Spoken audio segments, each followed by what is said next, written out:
경기도 외곽 오래된 아파트 단지에도 봄은 어김없이 찾아왔습니다. 놀이터 한켠에 개나리가 노랗게 피어나고 담장 아래 제비꽃이 보랏빛으로 고개를 들었습니다. 사람들은 두꺼운 외투를 벗고 가벼운 차림으로 걸었습니다. 어디선가 아이들의 웃음소리도 들려왔습니다. 하지만 이정희의 집 안에는 봄이 아직 들어오지 않은 것 같았습니다. 이정희는 올해로 59살입니다. 경기도 외곽의 낡은 아파트에서 남편과 둘이 살고 있습니다. 결혼한 지 30년이 훌쩍 넘었습니다. 아이도 다 키웠고 시어머니도 몇 해 전에 세상을 떠났습니다. 이제는 두 사람만 남은 집입니다. 아침이면 가장 먼저 햇살이 거실 바닥을 스칩니다. 커튼 사이로 비집고 들어온 봄빛이 낡은 장판 위에 길게 줄을 긋습니다. 그 빛이 들어올 무렵이면 정희는 이미 부엌에 나와 있습니다. 매일 아침 6시. 알람이 울리지 않아도 눈이 떠집니다. 수십 년을 그렇게 살아왔으니 이제는 몸이 먼저 알아서 깨어납니다. 슬리퍼를 끌며 부엌으로 향하고 가장 먼저 하는 일은 주전자에 물을 올리는 것입니다. 물이 끓을 때까지 정희는 그냥 서 있습니다. 창밖으로 보이는 아파트 놀이터는 아직 텅 비어 있습니다. 이른 아침이라 아이들도 어른들도 없습니다. 바람에 그네만 조금씩 흔들립니다. 삐걱삐걱. 오래된 소리입니다. 주전자에서 하얀 김이 피어오릅니다. 그 김을 한참 바라봅니다. 이상하게도 그 김이 사라질 때까지 자리를 뜨지 못합니다. 마치 무언가를 기다리는 것처럼, 아니면 무언가를 붙잡으려는 것처럼. 그 시간이 지나야 비로소 하루가 시작됩니다. 안방에서는 남편이 아직 자고 있습니다. 코 고는 소리가 거실까지 들립니다. 요즘은 그 소리가 더 크게 느껴집니다. 집안이 워낙 조용하기 때문일 것입니다. 남편 이종원은 10년 전에 회사에서 명예퇴직을 했습니다. 처음에는 쉬다가 다시 일을 하겠다고 했습니다. 그게 처음 말이었습니다. 그런데 1년이 지나고 2년이 지나고 어느새 10년이 지났습니다. 남편의 하루는 크게 달라지지 않았습니다. 오전에는 TV를 봅니다. 오후에도 TV를 봅니다. 그리고 가끔 술을 마십니다. 정희는 남편을 깨우지 않습니다. 굳이 대화를 먼저 시작하지도 않습니다. 말을 건네도 돌아오는 대답이 너무 짧기 때문입니다. 그 짧은 대답은 가끔 날카롭습니다. 상처가 됩니다. 그러니 말을 걸지 않는 것이 낫습니다. 아들은 결혼해서 서울에 살고 있습니다. 며느리와 손주도 있습니다. 하지만 자주 보지는 못합니다. 명절에 한 번, 생일에 한 번. 아들은 늘 바쁘다고 합니다. 정희는 그 말이 틀리지 않는다는 것을 압니다. 그런데도 전화 한 통이 오지 않는 날이면 가슴 한켠이 서늘해집니다. 그녀의 하루는 단순합니다. 아침을 차리고 설거지를 하고 빨래를 돌립니다. 오후에는 근처 마트에 갑니다. 마트에서 정희는 세일 코너를 먼저 봅니다. 노란 할인 스티커가 붙은 채소를 고릅니다. 계산대 앞에 서면 영수증을 꼼꼼히 살핍니다. 가끔 통장을 꺼내봅니다. 잔액을 확인하고 다시 서랍에 넣습니다. 그 행동이 점점 빨라지고 있습니다. 정희는 원래 말수가 적은 사람이 아니었습니다. 젊을 때는 동네에서 활발한 사람으로 통했습니다. 학부모 모임을 이끌었고 아파트 부녀회에서도 빠지지 않았습니다. 이사 온 이웃이 있으면 반찬을 싸들고 찾아갔습니다. 갓 담은 김치를 나눠주고 병원 갈 때 동행해주는 사람이었습니다. 그게 정이었습니다. 그런데 어느 순간부터 조용해졌습니다. 서서히였습니다. 물이 천천히 식듯이 어느 날 보면 이미 식어 있었습니다. 남편이 퇴직한 이후부터였을 것입니다. 그 전에는 남편이 아침에 출근하면 집이 정의 혼자의 공간이었습니다. 조용하지만 자유로웠습니다. 그런데 남편이 집에 있게 되면서 집이 좁아졌습니다. 어딜 가도 눈치가 보였습니다. 밥은 왜 이래? 이건 또 뭐야? 왜 이걸 여기 뒀어? 짧은 말들이었습니다. 매번 이유가 있었습니다. 국이 짜다, 반찬이 싱겁다, 아무것도 아닌 것에 한마디씩 얹었습니다. 정희는 그럴 때마다 대꾸하지 않았습니다. 그저 다시 부엌으로 들어갔습니다. 접시를 씻으며 손에 힘을 주었습니다. 거품이 지나치게 많아졌습니다. 참는 것이 편했습니다. 말을 시작하면 더 길어질 것을 알기 때문입니다. 그렇게 정희는 참는 데 익숙해졌습니다. 그런데 요즘 들어 가슴이 이상했습니다. 설명하기 어려운 감정이었습니다. 딱히 슬픈 일이 없는데 가슴이 답답하고 특별한 이유 없이 불안했습니다. 밤이 되면 더 심해졌습니다. 남편이 잠든 후 거실에 혼자 앉아 있으면 집이 너무 조용해졌습니다.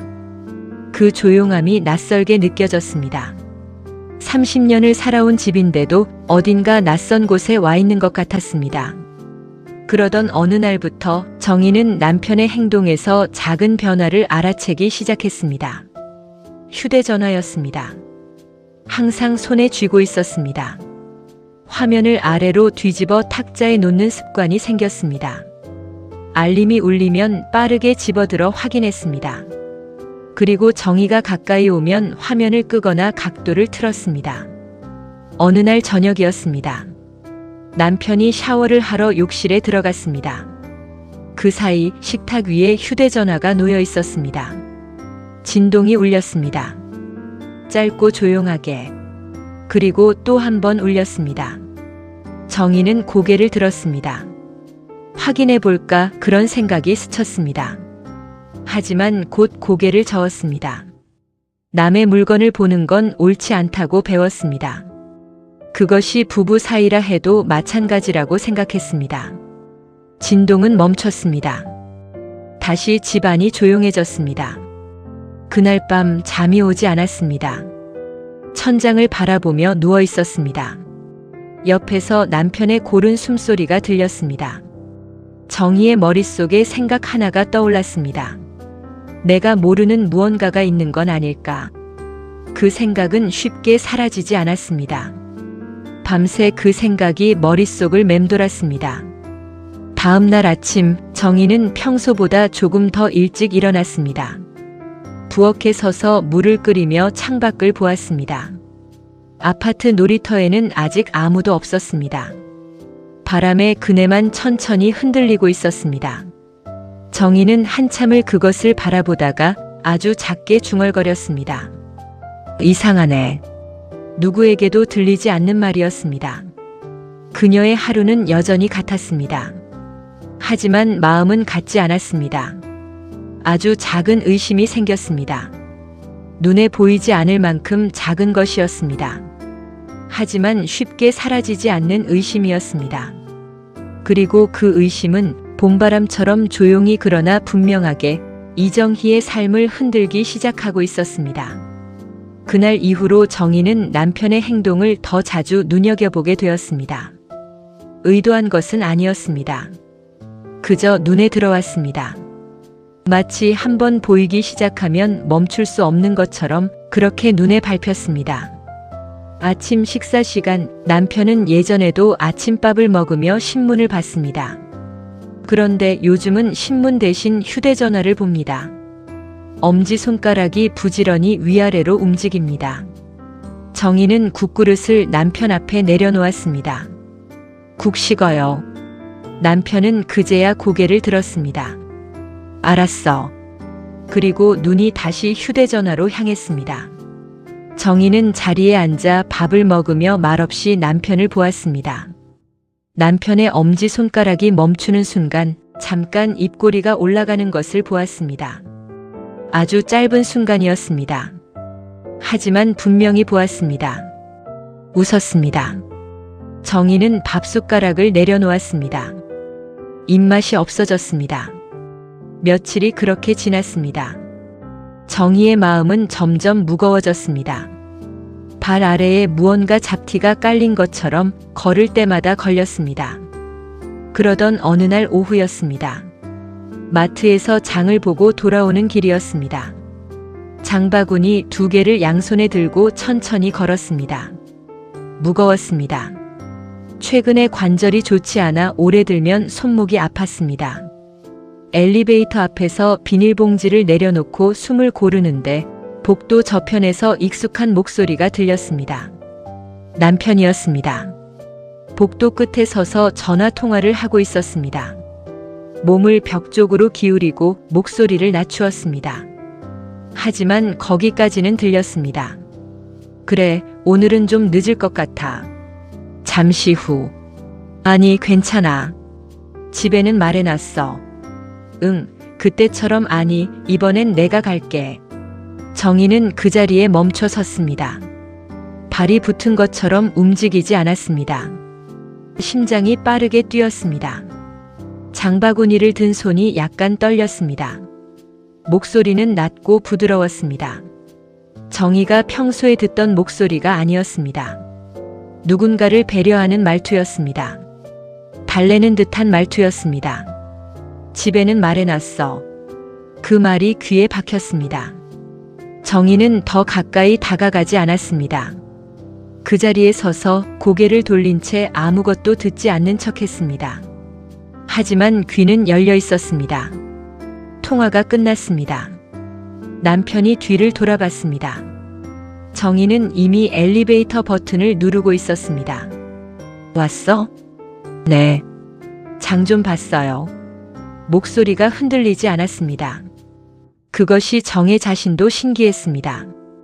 엘리베이터 안은 조용했습니다. 기계음만 일정하게 울렸습니다. 그날 저녁 정희는 거실에 혼자 앉아 있었습니다. TV는 켜져 있었지만 내용이 보이지 않았습니다. 머릿속에는 낮의 장면이 자꾸 떠올랐습니다. 집에는 말해놨어. 그 말이 계속 맴돌았습니다. 정희는 천천히 자리에서 일어났습니다. 안방 문을 조심스럽게 열었습니다. 남편은 이미 잠든 듯 했습니다. 협탁 위에 휴대전화가 놓여 있었습니다. 정희의 시선이 그 위에 머물렀습니다. 한참 서 있었습니다. 손을 뻗었다가 멈췄습니다. 다시 손을 내렸습니다. 이런 일을 해서는 안 된다는 생각, 믿어야 한다는 생각, 하지만 동시에 알아야 한다는 생각, 그 두 생각이 가슴 안에서 부딪혔습니다. 결국 손이 먼저 움직였습니다. 화면을 켰습니다. 비밀번호 화면이 떴습니다. 정희는 멈췄습니다. 비밀번호. 남편의 휴대전화에 비밀번호가 걸린 것을 본 적이 없었습니다. 평생을 같이 산 사람인데 잠금 화면을 본 것이 처음이었습니다. 이게 뭐야? 아주 작게 숨결처럼 중얼거렸습니다. 남편의 숨소리는 계속 고르게 들렸습니다. 정희는 휴대전화를 제자리에 놓았습니다. 손이 가늘게 떨렸습니다. 그날 밤 잠을 거의 자지 못했습니다. 아침이 되었습니다. 남편은 아무 일도 없다는 듯 일어나 세수를 했습니다. 정희도 아무 일도 없다는 듯 밥을 차렸습니다. 하지만 둘 사이에는 분명한 변화가 있었습니다. 보이지 않는 선이 하나 그어져 있었습니다. 정희는 속으로 결심했습니다. 이번에는 넘어가지 않겠다고, 확인해야겠다고. 그날 오후 정희는 일부러 장을 보러 나간다고 말하고 집을 나섰습니다. 그리고 평소보다 훨씬 일찍 돌아왔습니다. 현관 앞에 섰습니다. 안에서 소리가 들렸습니다. 낮고 조용한 소리였지만 분명했습니다. 웃음소리였습니다. 남편의 웃음소리였습니다. 정희의 손이 멈췄습니다. 심장이 빠르게 뛰었습니다. 천천히 숨을 들이마셨습니다. 그리고 문을 열었습니다. 거실에는 아무도 없었습니다. 안방 문이 살짝 닫혀 있었습니다. 정희는 소리 없이 걸어갔습니다. 신발도 벗지 않은 채로 안방 문 앞에 섰습니다. 들렸습니다. 보고 싶었어. 남편의 목소리였습니다. 분명히 남편의 목소리였습니다. 정희의 심장이 크게 한번 뛰었습니다. 손잡이를 잡았습니다. 열어야 할지 여기서 멈춰야 할지 아주 짧은 순간이었지만 긴 시간처럼 느껴졌습니다. 그리고 문을 열었습니다. 남편은 침대 끝에 앉아 있었습니다. 이어폰을 끼고 있었습니다. 손에 휴대전화가 들려 있었습니다. 그리고 웃고 있었습니다. 정희가 오랫동안 보지 못한 표정이었습니다. 편안하고 부드럽고 누군가를 향해 열린 얼굴이었습니다. 정희는 그 자리에 서 있었습니다. 남편이 고개를 들었습니다. 눈이 마주쳤습니다. 시간이 멈춘 것 같았습니다. 남편의 표정이 굳었습니다. 입꼬리가 내려갔습니다. 손이 빠르게 화면을 내렸습니다. 여보. 정희는 아무 말도 하지 않았습니다. 그저 바라봤습니다. 몇 초의 침묵이 흘렀습니다. 그게 그냥 아는 사람이야. 정희는 천천히 방 안으로 걸어 들어갔습니다. 문을 뒤로 닫았습니다. 아는 사람인데 그렇게 웃어요? 목소리는 낮았습니다. 크지 않았습니다. 하지만 떨리고 있었습니다. 남편은 시선을 피했습니다. 별거 아니야. 별거 아닌데 비밀번호까지 걸어요? 남편의 어깨가 움찔했습니다. 그건 요즘 다 그러잖아. 변명이었습니다. 힘이 없는 말이었습니다. 누구예요? 단순한 질문이었습니다. 하지만 피할 수 없는 질문이었습니다. 남편은 대답하지 않았습니다. 정희의 목소리가 조금 더 단단해졌습니다. 누구냐고요? 남편이 긴 한숨을 내쉬었습니다. 무거운 오래된 한숨이었습니다. 그냥 아는 동생이야. 동생이요? 같이 모임에서 알게 됐어. 정희는 고개를 끄덕이지 않았습니다. 그저 바라봤습니다. 잠시 후 다시 물었습니다. 그래서 집에는 말해놨어. 그런 말을 해요? 남편의 눈이 흔들렸습니다. 더 이상 피하기 어려웠습니다. 얼마나 됐어요? 남편은 바로 대답하지 않았습니다. 눈을 감았다가 떴습니다. 몇 달. 그 두 글자가 방 안에 떨어졌습니다. 정희의 안쪽에서 소리 없이 무언가가 무너졌습니다. 천장이 내려앉는 것도 아니고 바닥이 꺼지는 것도 아니었습니다. 안에서였습니다. 조용히 그러나 확실하게.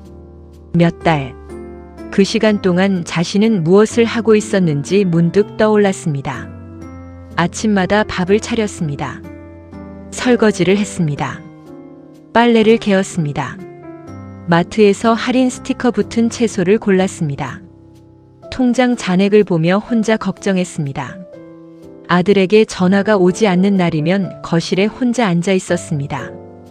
텔레비전을 켜두고도 보지 못했습니다. 그 시간 동안 남편은 다른 누군가에게 웃고 있었습니다. 보고 싶었어 라고 말하고 있었습니다. 정희의 입이 천천히 열렸습니다. 나는 뭐였어요? 아주 조용한 질문이었습니다. 남편은 대답하지 못했습니다. 그것이 또 하나의 대답이었습니다. 그럼 이제 어떻게 할 거예요? 남편이 고개를 들었습니다. 처음으로 정희를 똑바로 바라봤습니다. 정리할게. 정리한다고 없어져요? 이미 다 지난 일인데. 몇 달이나. 남편은 아무 말도 하지 못했습니다. 정희는 뒤돌아섰습니다. 문으로 걸어갔습니다. 손잡이를 잡고 멈췄습니다. 30년의 무게를 혼자 지고 서 있는 등이었습니다. 나 생각 좀 할게요. 그리고 문을 열고 나갔습니다. 거실 소파에 앉았습니다. 등이 구부러졌습니다. 허리를 곧게 펴고 있을 힘이 없었습니다. 눈물이 바로 나오지 않았습니다. 처음에는 그냥 숨만 막혔습니다. 손을 가슴 위에 올렸습니다. 한참이 지나서야 눈물이 천천히 흘러내렸습니다. 소리 없이 주르르. 그 눈물이 볼을 타고 내려와 턱에 맺혔습니다. 정희는 닦지 않았습니다. 그냥 흘렸습니다. 소파에 구부정하게 앉아 소리 없이 오래 울었습니다. 그날 밤 정희는 안방에 들어가지 않았습니다. 거실 소파에 누웠습니다. 불을 끄지 않았습니다. 이제 어떻게 하지? 답은 나오지 않았습니다. 다음 날 아침이 왔습니다. 봄 햇살은 여전히 창으로 들어왔습니다. 아무것도 달라지지 않은 것처럼 밝고 환했습니다. 하지만 정희의 눈에는 그 빛이 낯설었습니다. 며칠이 그렇게 지났습니다. 두 사람은 같은 집에 있었지만 서로를 피했습니다. 밥은 따로 먹었습니다. 화장실에서 마주치면 눈을 피했습니다. 정희는 혼자 밖에 나가는 시간이 많아졌습니다. 집 안에 있으면 숨이 막혔습니다. 동네 공원을 걷다가 벤치에 앉았습니다. 봄볕이 따뜻하게 내려앉았습니다. 은행나무 새 잎이 연하게 돋아나고 있었습니다. 주변에는 비슷한 나이의 분들이 2명씩 짝을 지어 걷고 있었습니다. 웃는 소리도 들렸습니다. 정희는 그 모습을 멀리서 바라봤습니다. 그리고 시선을 돌렸습니다. 저 안에는 들어갈 수 없다는 생각이 들었습니다. 어느 날 아들에게서 전화가 왔습니다. 밝은 목소리였습니다. 아무것도 모르는 목소리였습니다. 엄마 잘 지내요? 응, 잘 지내지. 아버지는요? 정희의 입이 잠시 멈췄습니다. 집에 계셔. 전화를 끊고 나서 정희는 한참 동안 휴대전화를 들고 있었습니다. 말하고 싶었습니다. 사실은 말이에요 라고 시작하고 싶었습니다. 그런데 무슨 말을 어떻게 해야 할지 몰랐습니다. 아직은 말할 수 없었습니다. 그날 저녁 정희는 처음으로 그 생각을 했습니다. 나 이 집에서 계속 살아야 하나? 그 생각이 들자 가슴이 덜컥했습니다. 낯선 생각이었습니다. 평생 꿈에도 생각해 본 적 없는 것이었습니다. 결혼해서 이 집에 왔습니다. 아이를 낳고 시어머니를 모시고 30년을 살았습니다. 이 집이 세상 전부였습니다. 창밖을 봤습니다. 저녁이 내려앉고 있었습니다. 아파트 불빛들이 하나씩 켜졌습니다. 각자의 삶을 살고 있는 사람들의 불빛이었습니다. 나도 나를 위해 살아야 하지 않을까? 그 생각은 아직 확실하지 않았습니다. 하지만 지금까지와는 달랐습니다. 처음으로 자신을 생각한 것이었습니다. 남편을 위해서도 아니고 아이를 위해서도 아니고 오직 자기 자신을 위한 생각이었습니다. 그 작은 생각 하나가 봄 들판의 첫 새싹처럼 정희의 삶을 다시 움직이게 할 첫 번째 단서가 되고 있었습니다. 정희는 그날 이후로 조금씩 달라지기 시작했습니다. 갑작스럽지 않았습니다. 드라마처럼 어느 날 뚝 바뀌지 않았습니다. 아주 느리고 아주 작은 변화였습니다. 마치 겨울 땅 속에서 봄뿌리가 천천히 움직이는 것처럼 아침은 여전히 6시에 시작되었습니다. 하지만 부엌으로 향하는 발걸음이 달랐습니다. 아주 조금 가벼웠습니다. 물을 끓이고 따뜻한 보리차 한 잔을 따랐습니다. 창가 의자에 앉았습니다. 봄 아침 공기가 창틀 사이로 들어왔습니다. 그 공기를 천천히 들이마셨습니다. 예전에는 그 시간이 없었습니다. 밥을 차려야 한다는 생각, 빨래를 돌려야 한다는 생각이 먼저였습니다. 앉아있는 시간이 낭비처럼 느껴졌습니다. 그런데 지금은 그 시간이 자기 것처럼 느껴졌습니다.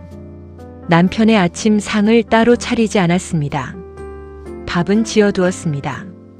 반찬도 꺼내두었습니다. 하지만 상을 펴고 수저를 놓고 국을 퍼담는 일은 하지 않았습니다. 며칠이 지나 남편이 조심스럽게 말을 꺼냈습니다. 밥같이 안 먹어? 정희는 고개를 들지 않았습니다. 컵에 물을 따르면서 대답했습니다. 먼저 드세요. 담담하게, 자연스럽게. 남편은 더 말을 잇지 못했습니다. 정희는 오전 시간을 밖에서 보내기 시작했습니다. 처음에는 그냥 걷는 것이었습니다. 목적지도 없이 동네를 걸었습니다. 그러다 버스를 타게 되었습니다. 창가 자리에 앉아 바깥을 보았습니다. 봄이 거리 곳곳에 피어나고 있었습니다. 가게 앞에 내놓은 화분, 가로수의 연한 초록, 카페 앞 파라솔. 한 정거장 지나고 두 정거장 지나고 잘 모르는 동네가 나왔습니다. 내렸습니다. 걸었습니다. 꽃가게 앞에서 발을 멈추고 빵집에서 단팥빵 하나를 샀습니다. 오랜만이었습니다. 자기 혼자 무언가를 사서 먹는 일이. 길거리에 서서 단팥빵을 먹으면서 정희는 조금 웃었습니다. 혼자였지만 괜찮았습니다. 그날 집으로 돌아오면서 동네 문화센터 앞을 지나쳤습니다. 유리문 안쪽에 게시판이 보였습니다. 여러 장의 안내문이 붙어 있었습니다. 영어 회화, 수채화, 노래 교실, 그리고 그 아래에 작은 종이 한 장이 더 있었습니다. 중장년 글쓰기 교실. 매주 화요일 오전 10시. 정희는 그 글자 앞에서 한참을 서 있었습니다. 들어갈까 말까. 나 같은 사람이 글쓰기라니. 하지만 발이 움직였습니다. 문을 열었습니다. 접수를 하고 문화센터를 나오면서 정희의 가슴 어딘가가 조금 두근거렸습니다. 오랫동안 느끼지 못한 감각이었습니다. 기대감이었습니다. 화요일이 왔습니다. 정희는 평소보다 조금 일찍 집을 나섰습니다. 가끔 입던 연한 베이지색 블라우스를 꺼내 입었습니다. 오래되었지만 아끼는 옷이었습니다. 가방에 작은 노트와 펜을 챙겼습니다. 강의실에 들어서니 이미 몇 분이 앉아 계셨습니다. 비슷한 나이대의 여성들이 대부분이었습니다. 강사는 40대 초반쯤 되어 보이는 여자분이었습니다. 안경을 쓰고 목소리가 부드러웠습니다. 잘 쓰려고 하지 않으셔도 됩니다. 여기서는 그냥 떠오르는 걸 적으면 됩니다. 맞춤법도 상관없어요. 글씨가 예쁘지 않아도 상관없어요. 그냥 솔직하게 쓰면 됩니다. 정희는 그 말을 들으며 펜을 들었습니다. 무엇을 써야 할지 몰랐습니다. 한참을 빈 노트 앞에 앉아 있었습니다. 그리고 천천히 첫 줄을 적었습니다. 나는 요즘 혼자입니다. 그 문장을 쓰는 순간 가슴이 내려앉았습니다. 그리고 동시에 뭔가가 빠져나가는 느낌이 들었습니다. 가슴에 꽉 막혀 있던 것이 조금 풀리는 것 같았습니다. 계속 썼습니다.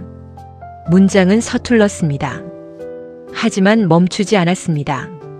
수업이 끝나고 집으로 돌아오는 길, 정희의 발걸음은 달랐습니다. 아주 조금이었지만 분명히 달랐습니다. 가벼웠습니다. 이상했습니다. 슬픈 이야기를 썼는데 왜 가벼워졌을까요? 어쩌면 말하지 못하고 혼자 안고 다니던 것을 꺼내놓았기 때문이었을 것입니다. 글쓰기 수업은 그 다음 주에도 이어졌습니다. 정희는 점점 더 많은 이야기를 적어내려갔습니다. 결혼 초 신혼 시절의 이야기, 어린 아들을 업고 시장을 다니던 기억, 시어머니 병간호를 하던 시간들, 그리고 지금 이 봄, 여기 이 교실에 앉아있는 자신의 이야기까지. 어느 날 수업이 끝난 후 옆에 앉아있던 여자분이 말을 걸었습니다. 글 잘 쓰세요. 아니에요. 작게 웃었습니다. 읽으면서 마음이 좀 아팠어요. 다들 비슷한 거 아니겠어요? 그분의 이름은 박순이었습니다. 같은 동네에 살고 나이도 비슷했습니다. 비슷한 사람이었습니다. 그날 이후 두 사람은 가끔 함께 커피를 마셨습니다. 수업이 끝난 후 근처 카페에서 따뜻한 아메리카노 한 잔을 앞에 두고 이야기를 나눴습니다. 누군가와 말을 나눈다는 것이 이렇게 따뜻한 것인지 오랜만에 알았습니다. 한편 남편도 조금씩 달라지고 있었습니다. 말수가 줄었던 사람이 조심스럽게 말을 건네기 시작했습니다. 오늘은 어땠어? 괜찮았어요. 그 이상은 말하지 않았습니다. 하지만 그 짧은 말들이 쌓였습니다. 어느 날 저녁 남편이 설거지를 하고 있던 정희에게 말했습니다. 그 사람 정리했어. 정희의 손이 잠시 멈췄습니다. 물이 흘렀습니다. 봄 저녁의 찬 공기가 창틈으로 들어왔습니다. 정희는 뒤돌아보지 않았습니다. 그래요. 짧게 담담하게. 잠시 후 조용히 말했습니다. 미안해. 정희는 물을 잠갔습니다. 손을 수건에 천천히 닦았습니다. 그리고 돌아섰습니다. 남편을 바라봤습니다. 오래 바라봤습니다. 미안하다고 해서 없어지는 건 아니에요. 그 시간들은 이미 있었던 일이고 나는 그 시간 동안 혼자 있었어요. 남편은 고개를 숙였습니다. 알아. 정희는 잠시 서 있었습니다. 그리고 말했습니다. 그래도 들은 건 처음이네요. 뭐가? 미안하다는 말. 그 말이 방 안에 조용히 내려앉았습니다. 30년을 같이 산 사람의 눈이었습니다. 여러 계절을 같이 지낸 얼굴이었습니다. 정희는 그 눈을 오래 바라봤습니다. 나도 생각 많이 했어요. 이 사람이랑 같이 사는 게 맞는 건지 지금도 확실하지는 않아요. 그런데 일단은 지켜볼게요. 그 말은 용서가 아니었습니다. 허락도 아니었습니다. 그냥 솔직한 마음이었습니다. 자기 자신을 지키는 사람의 말이었습니다. 늦었지만 괜찮은 시작. 봄이 완전히 자리를 잡았습니다. 경기도 외곽 이 작은 아파트 단지에도 봄은 깊이 들어와 있었습니다. 놀이터의 개나리는 벌써 지고 이제 라일락이 피기 시작했습니다. 보랏빛 꽃이 바람에 흔들리면 향기가 났습니다. 달콤하고 조금 서럽고 그래도 봄인 향기였습니다. 정희의 하루도 달라져 있었습니다. 아침 6시에 일어나는 것은 같습니다. 하지만 이제는 서두르지 않습니다. 물을 끓이고 보리차를 따르고 창가에 앉습니다. 오늘 아침 해가 어떻게 들어오는지, 바람이 있는지 없는지 그런 것들을 천천히 봅니다. 남편은 여전히 같은 집에 있습니다. 두 사람 사이의 거리가 가까워진 것은 아닙니다. 하지만 예전처럼 차갑지도 않습니다. 조심스럽게 서로를 배려하는 방식으로 같은 공간을 씁니다. 어느 날 아침 남편이 말했습니다. 오늘 시간 있어? 왜요? 같이 병원 좀 가자. 정희의 눈이 잠시 흔들렸습니다. 어디 아파요? 아니 그건 아닌데. 그냥 검사 좀 받으려고. 그 얼굴을 바라봤습니다. 예전보다 살이 좀 빠진 것 같았습니다. 눈밑이 어두웠습니다. 조금은 작아진, 조금은 약해진 얼굴이었습니다. 정희는 고개를 끄덕였습니다. 같이 가요. 그날 두 사람은 버스를 타고 동네 내과에 갔습니다. 대기실 의자에 나란히 앉아 번호를 기다렸습니다. 자판기 앞에서 남편이 물었습니다. 커피 마실래? 네. 따뜻한 종이컵 하나를 건네받았습니다. 두 손으로 감쌌습니다. 따뜻했습니다. 검사는 큰 문제 없이 끝났습니다. 혈압이 조금 높고 가벼운 건강관리가 필요하다는 정도였습니다. 병원을 나오는 길 남편이 걸음을 늦췄습니다. 정희야. 이름을 불렀습니다. 오랜만에 이름을 불렀습니다.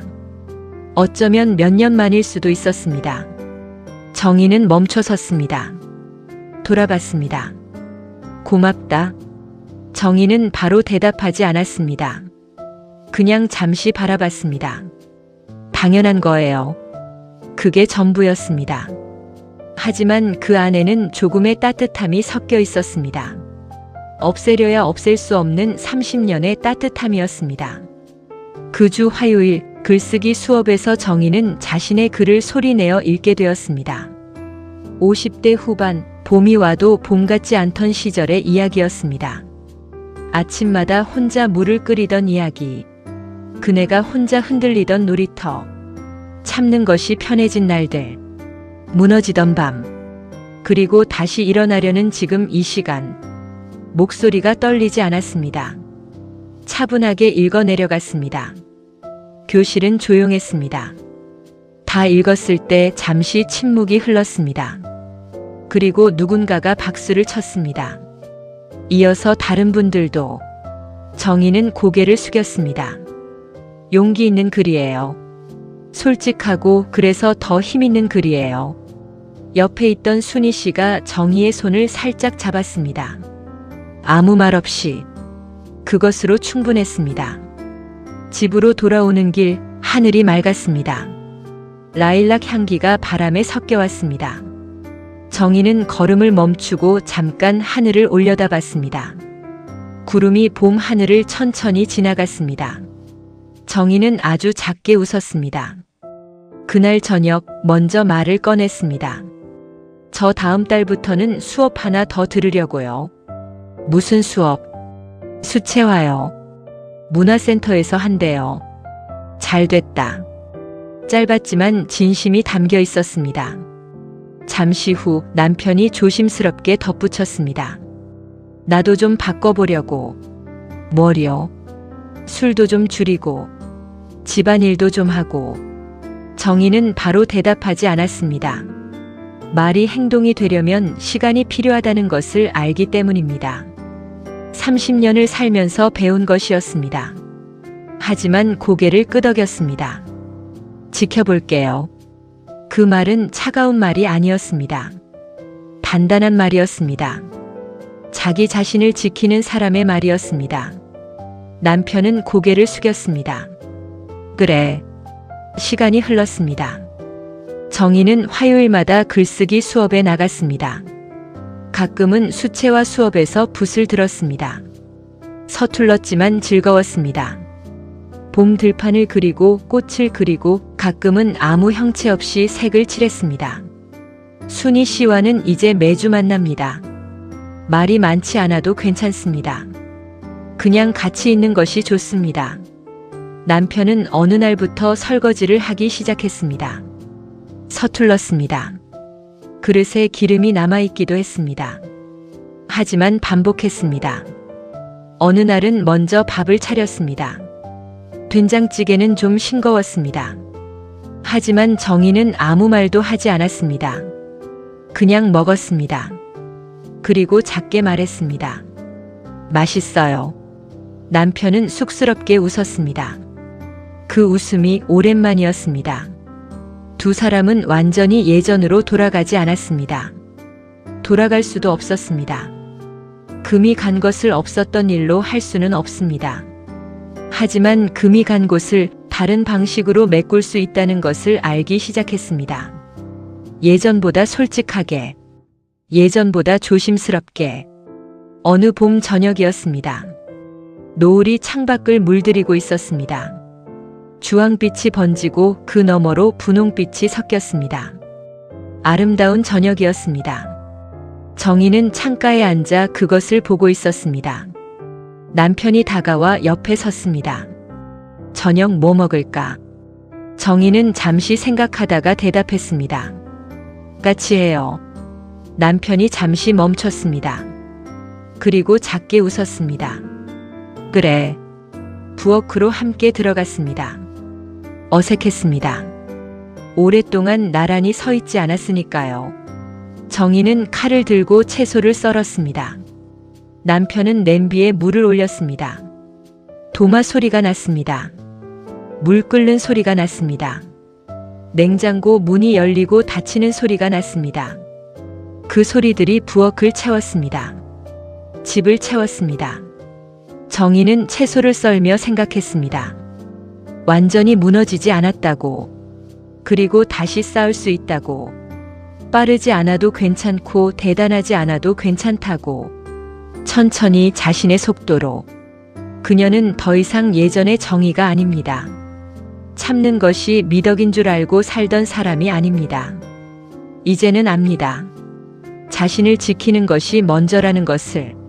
나를 지켜야 누군가를 위할 수도 있다는 것을. 늦었다고 생각했습니다.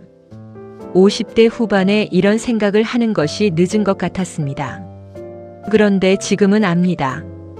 늦지 않았습니다. 시작이라는 것은 언제든 할 수 있습니다. 20에 하는 시작이 있고 50에 하는 시작이 있습니다. 둘 다 시작입니다. 둘 다 용기가 필요합니다. 창밖에는 봄 저녁이 내려앉고 있었습니다. 라일락 향기가 희미하게 창으로 들어왔습니다. 정희는 잠시 칼을 멈추고 그 향기를 맡았습니다. 눈을 감았습니다. 그리고 다시 눈을 떴습니다. 도마 위에 싱싱한 채소가 놓여 있었습니다. 물이 보글보글 끓고 있었습니다. 옆에서 남편이 뚜껑을 열어보며 온도를 확인하고 있었습니다. 그 평범한 풍경이 오늘따라 새로워 보였습니다. 이정희는 천천히 숨을 들이마셨습니다. 살아있다는 느낌이 들었습니다. 진짜로 59살의 봄이었습니다. 늦었지만 괜찮은 시작이었습니다. 그리고 그것으로 충분했습니다.